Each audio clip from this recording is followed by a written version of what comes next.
Ama naming Diyos na makapangyarihan sa lahat. Sa mga sandaling ito, kami po ay nandirito sa lupa at munting tahanan ng aming kapatid na si Elizabeth Evangelista Guevara upang ganapin ang pagbabasbas. Hinihiling po namin ang mga iskoptos sa inyong kabanal-banalang pangalan.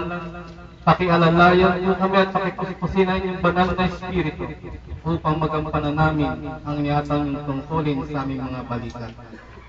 Puri, lahat ng mga may hapon ang dila sa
Scopus, amang Scopus, amang Scopus. Ama namin sa linis-linisan, pakibuksan po ninyo ang pintuan ng kasaganaan sa lupa at tahanang ito ng aming kapatid na si Elizabeth Evangelista Guevara. At ang bawat kasambahay na dito ay maninirahan. Naway magsipamuhay sila ng may katapatan, masaya, payapa at masigla.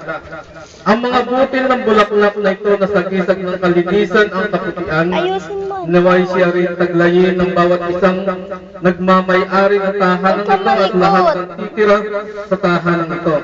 Siyang magsilbing susi sa kanilang matapat na pagkasamahan, pagtutulungan, pagkakaisa sa mga plano at layunin upang sila'y managana sa pag-ibig at pangunawa sa sarili at sa kapwa-tao. Sindihan ng mga